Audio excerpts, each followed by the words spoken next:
On les imagine souvent dans les films, les espions alimentent tous les fantasmes, le continent reste un nid privilégié pour les services secrets étrangers.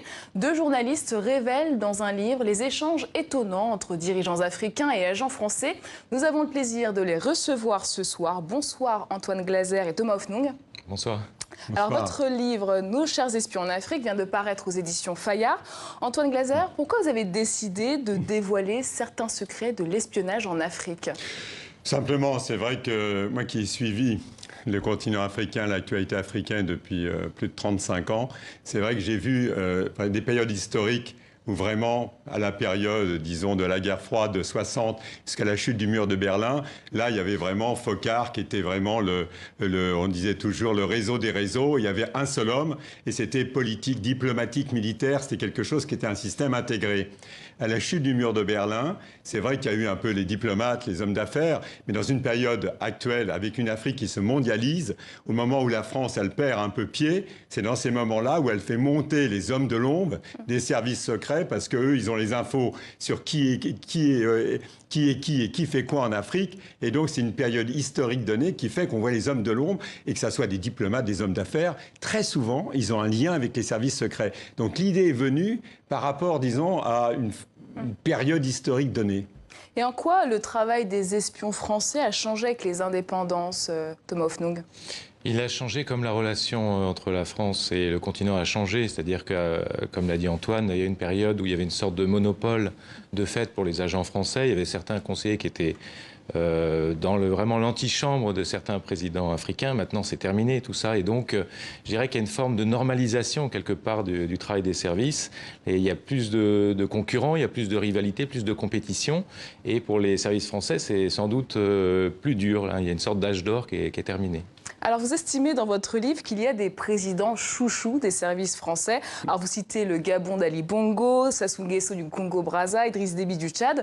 Pourquoi les services français ont jeté leur dévolu sur eux, Antoine Glaser ? Il y a des présidents africains, c'est maintenant de notoriété publique, que Idriss Déby a été accompagné au pouvoir à N'Djamena par un conseiller qui était un conseiller français des services secrets depuis Khartoum. Donc, il a été installé au pouvoir à une période historique donnée, quand la France s'inquiétait d'une poussée américaine de soutien à Hissène Habré. Donc, lui, il est resté un président chouchou parce que la France a besoin d'Idriss Déby pour tout ce qui se passe dans toutes ces zones sahélo-sahariennes. Il a toujours été protégé par les services français au moment où il a failli perdre le pouvoir, au moment des rébellions. En 2008 encore, c'est quand même la France, encore les services qui l'ont protégé. Et puis, il y a d'autres présidents qui sont des présidents parce que, pour faire court, très souvent, les services secrets, ils préfèrent un diable qu'ils connaissent à un ange inconnu. Donc, je veux dire, la plupart du temps, ces présidents africains bénéficient d'une prime à la stabilité, surtout dans une période de lutte contre le terrorisme,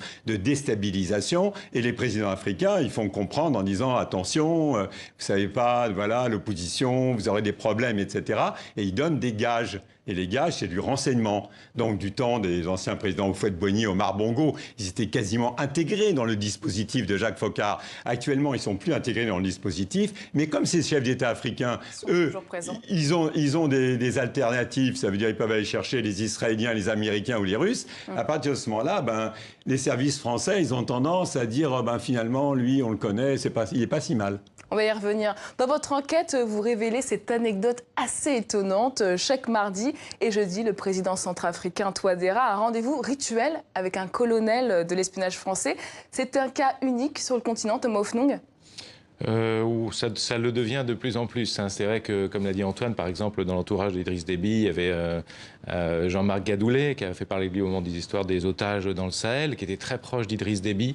Mais là, vraiment, un colonel de la DGSE ou un responsable, un chef de poste, comme on dit, qui a un rendez-vous 2 fois par semaine avec le président, c'est quand même de plus en plus rare. Ça existe dans d'autres pays, Antoine Glaser ? Oui, mais je veux dire, en même temps, c'est une sorte de jeu. Très franchement, s'il était aussi puissant que ça, il dirait pas à sa secrétariat qu'il va manger des pistaches avec le président. C'est pour montrer qu'en disant, vous croyez toujours que la France, pensez que finalement, le président Archange Fossin Touadéra, vous pensez que maintenant il est avec les Russes, mais il n'est pas simplement avec les Russes, il me reçoit encore régulièrement. Vous savez, maintenant, il y a une vraie concurrence. Les présidents africains, ils ont le monde entier dans leur salle d'attente, y compris les services secrets. Et donc, ce colonel français, il veut montrer que, bah oui, que lui, il a une relation privilégiée avec le président. Justement, il y a une concurrence, vous le dites. Israël offre de plus en plus ses services en Afrique. Alors, il y a le cas du Togo et il y a aussi celui très emblématique du Cameroun.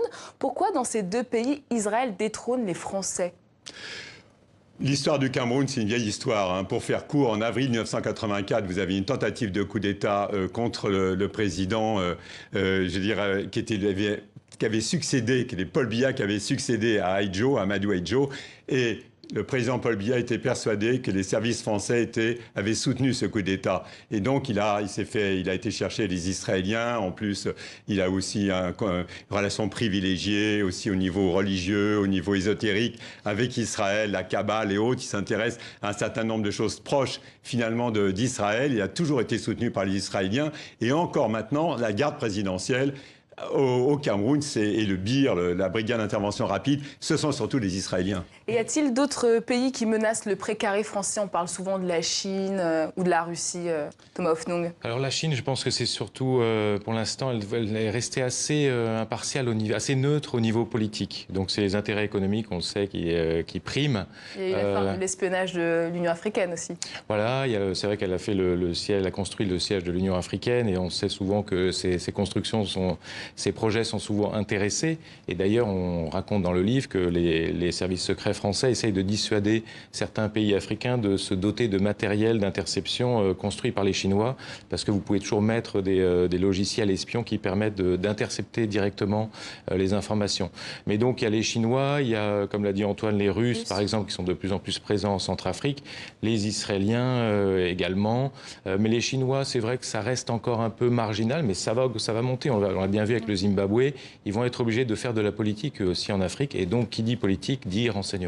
Et pourquoi la France perd du terrain dans le renseignement? D'abord, il faut quand même dire que c'était totalement anormal. On était quand même la période de la guerre froide. La France a bénéficié de 60 à 90 d'une situation de monopole, que ce soit au niveau du business, politique, diplomatique. Il n'y avait pas de concurrence. Donc c'est vrai qu'il faut reconnaître. Elle contrôlait les marchés africains à 60%. Elle était très proche des présidents. Donc c'est vrai que c'est une autre période historique. Simplement, la France n'a pas compris, n'a pas vu l'Afrique se mondialiser. Et comme elle n'a pas vu l'Afrique se mondialiser, elle était toujours persuadée, moi j'ai connu des hommes d'affaires qui étaient persuadés que les Chinois auraient besoin d'eux pour parler aux Africains.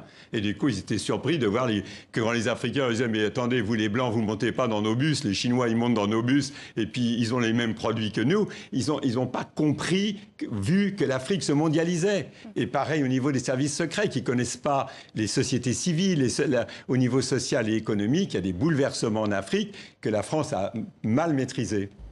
Alors, vous revenez aussi sur le cas du Mali et la proximité des services français avec les combattants ou ex-rebelles Touareg. Selon vous, quel est le double jeu de la France ? Le double jeu, c'est que la France est intervenue en 2013 à l'opération Serval pour aider le Mali à recouvrer son intégrité territoriale. Mais dans le même temps, elle s'est appuyée sur ceux qui menacent cette intégrité, entre autres les séparatistes Touareg. Elle avait besoin d'eux, les services et l'armée avaient besoin des rebelles Touareg pour les aiguiller dans cette région explosive du nord du Mali et aussi également pour essayer de retrouver la trace des otages. Donc il y a ce pas de deux, mais ça, les espions, c'est leur quotidien. C'est jamais ni tout blanc ni tout noir. Il faut avoir plusieurs fils, tirer plusieurs fils. Et quels sont les risques à maintenir cette alliance informelle ? C'est bien sûr ça crée des tensions fortes avec le président Ibeka à Bamako, parce qu'il peut accuser la France de double jeu. Mais ce qu'il faut comprendre, c'est que les espions ont leur propre agenda, leurs priorités, qui ne sont pas les mêmes que celles des diplomates. Donc tout ce petit monde cohabite, mais chacun a ses priorités et doit remplir en quelque sorte son contrat. Alors vous dites aussi dans le livre que le Rwanda et l'Algérie résistent aux espions français en Afrique. Comment ils font, Antoine Glaser ?